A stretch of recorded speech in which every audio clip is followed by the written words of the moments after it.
Hello, everyone, and welcome to the 30-Minute Gospel. My name is Chris, and I'll be your host as we open and study the Bible together.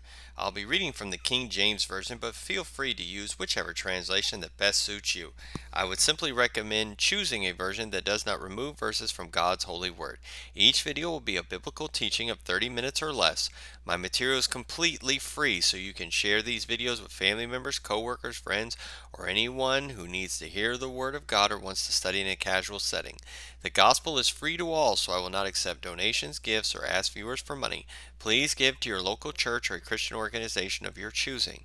You can reach out to me with questions or comments at 30minutegospel@gmail.com, but please keep your message respectful and cordial. Remember to hit the like button, subscribe to my channel if you enjoy the Christian content presented here. You can also follow me on Facebook at 30 Minute Gospel with Chris. Well, welcome again, everybody, to another edition of the 30 Minute Gospel. Today we're going to start a new video series on Genesis chapter 10. Okay, Genesis chapter 10. I thought this would be an interesting study. Genesis chapter 10, if you know anything, it is the table of nations. Okay, Genesis 10, and we're going to go over all the different people mentioned there. And you can discover while you're saying this where your ancestry comes from in the Bible. Okay, that's one of the greatest things. If you know anything about the Bible, okay, there was the flood. Okay, the flood happened. There were 8 people on the ark: Noah, his wife, and his 3 sons and their wives, Shem, Ham, and Japheth. Okay, those are his children. Okay, and so when they come off the ark, their people are instructed by God is to be fruitful and multiply and scatter on the face of the earth. Okay. Shem, Ham, and Japheth, though, their descendants, though, do not scatter as God says. They all settle in the plain of Shinar, which was Babylon, which is in modern day Iraq. That's where they settled. Okay, and as you know, they all built the tower there. They built the tower to the sky. Okay, why did they build this tower? To prevent another flood from anybody dying. You know, they were also going to try to talk to God and go to heaven, but they were trying to build a tower so tall that that basically if God flooded the earth again, he wouldn't be able to kill them all. That's what they thought. So God goes down in there, sees what they're doing, confuses their languages, okay? And then the people are forced to leave that area and go with their different people groups who spoke their language, okay? We know that the Tower of Babel, we know that that is a true story. Why? Because if you look throughout the world, it doesn't matter where you go, the depiction of the Tower of Babel is built in all these different civilizations throughout the world. Okay, pyramids look like that step pyramid. The ziggurats in the city of Ur, and in some of these other Middle Eastern countries, those ziggurat building, the pyramid ziggurats, they almost look the same. They have ziggurats, the Mayan temples over here in America. Now these people are supposedly scattered about. They don't know, but yet they're building the same looking structures. Okay, there was a step pyramid off the coast of Japan, buried underwater off the coast of Japan. Okay, they're building these same pyramids that look like the Tower of Babel depicted in all those paintings. What happened? When they were scattered, they took that same design with them. Okay, they took that same design with them. Okay, and here's just something I want to tell you. In all the languages, okay, let's just look at this. I'm just going to just give you an example of this. Okay, in some of the major languages, you have the Romantic languages. That's French, Spanish, Italian. They come from Latin. Okay, and the Latin word for the Latin word, is for mother, is usually it in the it's matre in French, it's madre in Spanish. That's the word for mother. In the Germanic language, that would be like something like English. Like English, the word is mother. It starts with M, madre, mother. In the Chinese language, the word for mother is ma. You see, it's all that ma, ma. And if you look at throughout most of the languages, the word for mother starts with a m sound. That's probably because it all translated from the Tower of Babel. It all came from there. And so the people were scattered about throughout the world based because their languages were confused, okay? All right, so we are going to talk about these descendants, okay? So we're going to start in Genesis chapter 10, okay? It says, "Now these are the generations of the sons of Noah, Shem, Ham, and Japheth, and unto them were sons born after the flood." Okay? Now, if you know anything about Shem, Ham, and Japheth, just to give you an overview, okay? The descendants of Japheth are what we call the Caucasian people, okay? That's what the people that came from Russia, they came from Europe, these sorts of people. We call white people. Most of them are the descendants of Japheth. Okay. Shem has the most diversity. Shem's descendants are Middle Eastern people. Okay. Are a lot of Middle Eastern people. People like Jews, um, Ishmaelites, so the Arabs. So a lot of those people in the Middle Eastern, but it's also the Asian people, and that would be Native Americans because Native Americans are descendants of Asians. So you would see you see that that's who Shem is. So like Jesus comes from the line of Shem. Okay, the Hamite people are the dark-skinned people. That would be the people of Africa and India.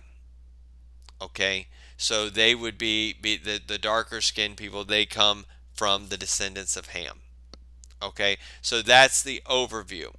So um, so right here it says this. It says, we're going to start this. It says in verse 2, the sons of Japheth, Gomer and Magog and Madai and Javan and Tuval and Meshach and Tyrus. Okay? All right. So I said the descendants of Japheth settled in Europe and Russia. Okay? Genesis 9:27 says something very, very interesting. Um, it says this.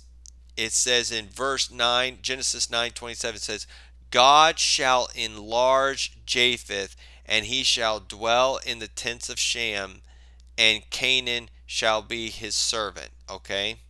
All right. He said, so God shall enlarge Japheth, meaning he will give him a vast array of territory. Okay? Now, this is very interesting because if you know anything, this has become truth.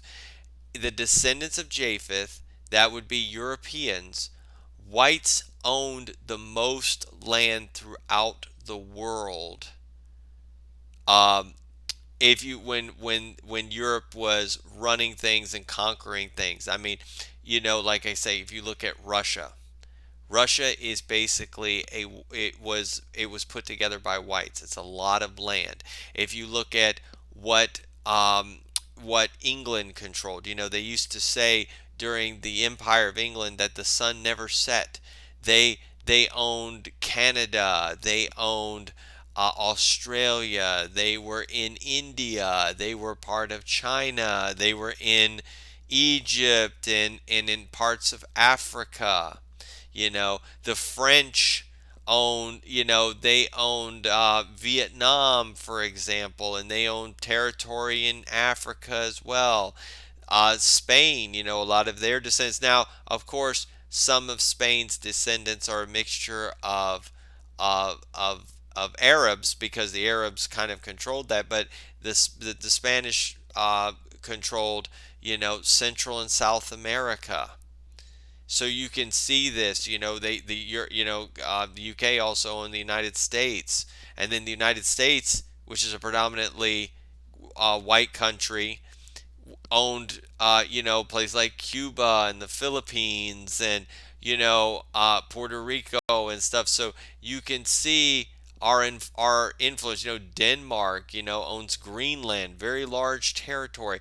You can see that the territory of Japheth, as it says here, that the God shall enlarge Japheth, and he shall dwell in the tents of Shem. That has happened. That is what's happened. The territory, he has enlarged Japheth. That's what he has done. And that's what's happened. That prophecy has come true. Okay? Um, they are covered, and it says, and they shall dwell in the tents of Shem. Now that has also come true. What is God saying right there? They shall dwell in the tents of Shem. What that means is that from Shem comes the Hebrew people. From the Hebrew people comes um, comes Jesus. Okay, Jesus is like the tents of Shem. A lot of Caucasians are Christians, so they live in the tents of Shem. Does that make sense? So they covered they're like kind of like living in his tent, as they say. So even though they have the most territory, they still are kind of reliant on Shem for their covering, for their house, if you want to, spiritual covering. Does that make sense? All right. Now Japheth famously with Shem were when Noah had drank too much wine and gotten drunk. Ham did something. I don't know what it is. It is spoken of in Genesis 9, where then God or Noah curses Canaan. He doesn't curse Ham. Okay, that's some people say the curse of Ham. That is incorrect. He curses Canaan. Okay, Canaan is his son. All right, but Japheth and Shem covered him. What it was, I don't know. Noah spoke blessing over those two, and cursed Ham's son. So why he did that, I don't know. Okay, so basically Japheth, as I said, his descendants are the Caucasian people. All right. We are called Caucasian. White people are called Caucasian because many of Japheth's descendants settled in the Caucasus Mountains that are in the areas of Russia, Georgia, Armenia, and Azerbaijan. Okay, so that little area where the Caucasus Mountains are, that's where they settled, and then they came out of those areas, settled in Russia, came north, settled in Russia, and then came across Europe and settled in places like Poland, England, Italy, these sorts of places. Okay, so that's where they settled. All right, so that's what he is. All right, now the sons of Shem. Okay, I want to kind of get these out of here. All right, the sons of Shem, they settled, as I said, in the Middle East areas. Okay, the Hebrews, Chinese, Semitic, Persian, the original Persian people, the Arabs, because they're Ishmaelites. Okay, he is the most ethnically diverse. All right, several people groups mingled with the Hamites. Okay, and Ham. Okay, as we said, Ham's descendants settled mostly in Africa. Okay, they are black people, or the really, really darker skinned. I believe Indian people came from him as well. Okay, and as I said, he disgraced his father. Noah curses Canaan, not Ham. Okay, and you can see this. It says in verse 24 of Genesis 9, it says, and Noah awoke from his wine and knew what his younger son had done unto him, and he said, Cursed be Canaan, a servant of servants shall he be unto his brethren. Does it say cursed Ham? No, it does not. It said he cursed Canaan. That's who he cursed. Okay? That's who he cursed. All right? All right. And one of the interesting things which we're going to talk about with the Ham's descendants. Ham's descendants, okay, his 4 sons that he has, their descendants become, and it's one of those interesting things if you pay attention, become the thorns in the side of the Israelites throughout their history. Okay? They become his. I'm just going to tell you real quick. Verse 6, we're going to go through all of these, but just kind of introducing. Verse 6 of Genesis chapter 10, it says, and the sons of Ham, Cush. Okay? Cush, his son was Nimrod. Okay? Nimrod built the cities of Babylon and Nineveh. Babylon, the city of Babylon, captures the Jewish people around 586 BC, burns the temple down. You know that Nebuchadnezzar comes from there, destroys them. The city of Nineveh is the capital city of the Assyrians. What do the Assyrians do? The Assyrians come down and destroy the 10 tribes of Israel around 700 BC. Okay? Around 700 BC, because the kings of Israel are wicked kings, and they don't do like Ahab and all them, so they get taken down by them. So the Assyrians and the Babylonians come from Cush, come from Nimrod, because he built those 2 cities. So Cush, his descendants, become a thorn in the side, and then his descendants as well are going to come in Ethiopia, are going to come into play. And the Gog-Magog war, they're going to be enemies of Israel that are going to combine with Russia and in Persia and in Iran and Turkey and all those countries. I have a series on the Gog-Magog war. You can watch that. But yeah, so that's what they do. Okay, so that's Cush. Mizraim is his second, or Mizraim. Okay, that's the Egyptians. That's the Egyptian people. Okay, what did the Egyptians do? The Egyptians oppressed the Israelites. The 10 plagues, the Pharaoh. The Egyptians did that. The Egyptians are going to come over and attack Israel several times. They're going to, Josiah is going to go out against them and be killed. Okay? Against what the Pharaoh told him to do. Okay? So the Egyptians, we have the Passover is based upon the oppression of the Israelites by the Egyptians. That's what it is. It's a reminder of what God did for them to get them out of Egypt. Okay? And it says, and Put. Put is Libya. Okay? Libya has not yet been a thorn in their side, but Libya will be a thorn in the side for the Israelites at the Gog-Magog war. They are listed as one of the nations who are going to join forces with the nation of Magog, with Russia and Iran and Turkey and everybody else to come against them. Okay? And his last son is Canaan. The Canaanites are a thorn in the side to them. They're wicked people that lead them astray, and they take over their land, but they're still there, the Canaanites, and they worship other gods, and that pulls them away. So you can see the sons of Ham are quite detrimental to the Israelites and who they are. Okay, and in their existence. Okay, so we're going to go through this. Let's go through all of these. All right, so it says, we're going to go through this. It says, this verse 2 of Genesis 10 says, the sons of Japheth, Gomer. Okay, all right, so Gomer, his descendants settled in Galatia. Okay, that's modern day Turkey.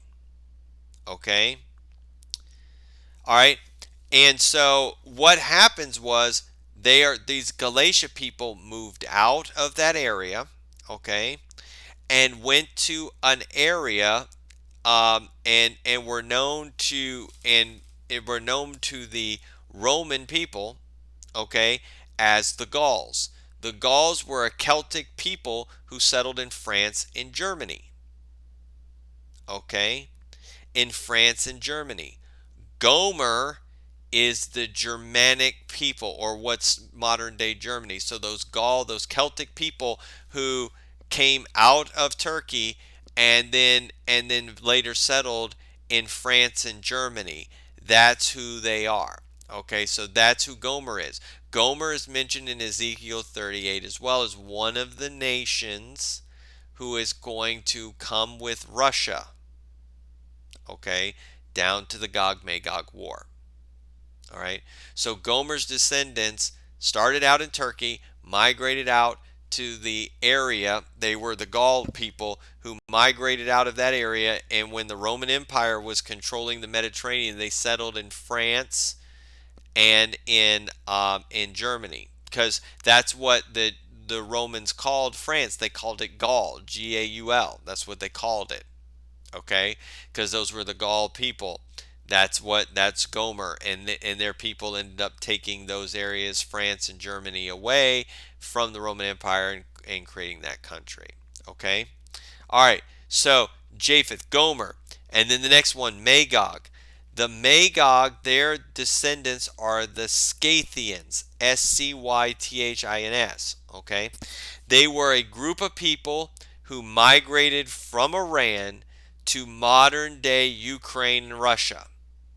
Okay, so they were Magog, their descendants are the Scythian people. They're white people who, like I said, migrated from Iran. All right, so they came out of the Middle East and settled in the Ukraine and Russia. So they went into the Caucasus Mountains, then went up into Ukraine and Russia. They are recognized, Magog is, that's why the land of Magog is Russia in the Ezekiel 38 and 39 war. All right, so they come out of that. All right, and then it says, and Medei. All right, Medei. The Medei was the father of the Medes. Okay, the Medes people, the modern day. They settled in modern day Iran. The Medes and the Persians take over Babylon in the Assyrian Empire. Most of you know that, the Medes and the Persians. After the fall of Babylon, it talks about in the book of Daniel, it talks about Darius the Mede. All right, he's a descendant of Medei, who's a descendant of Japheth. Okay, so that's what they said. The book of Daniel, Ezra, Esther, Nehemiah. Cyrus allows the Jews to return to the land, right? So Cyrus was the head of the Medes and Persians. Okay, so Medei is the Medes. Okay, it says, and Javan. Javan is the father of the Ionian Greeks. Okay, the Hebrew word for Greece is Yavin, Yavan. All right, this son's name is Javan, Javan. Okay, so the Hebrew word is there. Okay, in the book of Daniel, chapter 8, verse 21. All right, so if you'll go with me to the book of Daniel,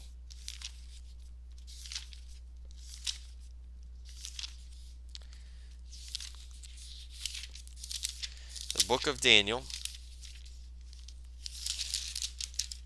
chapter 8, verse 21 says, and it's talking about this. It says, it's a prophecy. It says, and the rough goat is the king of Gracia, and the great horn that is between his eyes is the first king. Okay, so the Grecian right there, that word for Gracia, is the word Yavin. Okay, so that's the Hebrew word, Gracia, Yavin, Greece. That's who these people are. They're the Ionian Greeks. Okay, and he's referring to Alexander the Great. So that's in the Macedonia area. The Ionian Greeks are in the Macedonian era.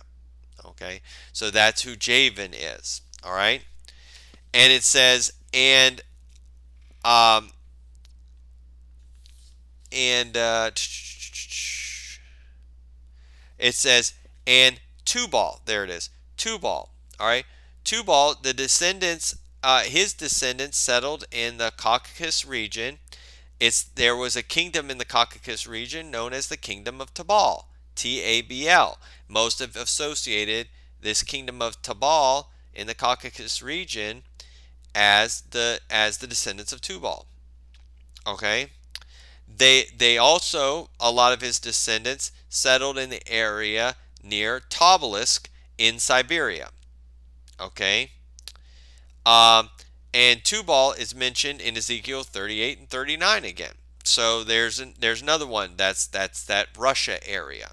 All right, the Tubal. All right, Tobolsk. All right. Now he has another son. It says Tubal and Meshech. Meshech. His descendants are the Moshai from Armenia, the Caucasus Mountains again, and Muscovy. All right, that's Meshech. That is Muscovy is Moscow. All right, that's the Moscow region. That's where it gets its name. So Meshech people settled in Armenia and then later in Moscow. All right, they also were mentioned in the Ezekiel 38-39 war. Okay, basically what's happening in the Ezekiel 38-39 war is the descendants of Japheth and the descendants of Ham and some of the descendants of the descendants of Ham, Japheth, and Shem are going against the Israelites. So all three sons of Noah are going against them. Okay, that's basically what's coming. And the last one mentioned, and we'll finish on with this, is Tyrus. Tyrus, his descendants could be several people groups. They've been recognized as the Thracians, tribes of people that settled in Southeast Europe. Tertia, these are the sea people who attempted to invade Egypt in 1200 BC. And they've also been identified as the Etruscans. These are the early inhabitants of Italy, the Roman ancestors. Okay, so as you can see, these are the descendants of Japheth directly. All right, and we're going to kind of stop it right there. We'll head back in starting at the sons of Gomer in the next video. But as you can start seeing, I hope you find this fascinating. We're going to go through this. This is going to take several videos to go through, but we'll get through it, and I think you'll find it very interesting. Well, I thank you all again for tuning in. And I will leave you with this. Remember, just as Theodore Roosevelt once said, a thorough knowledge of the Bible is worth more than a college education. God bless you all.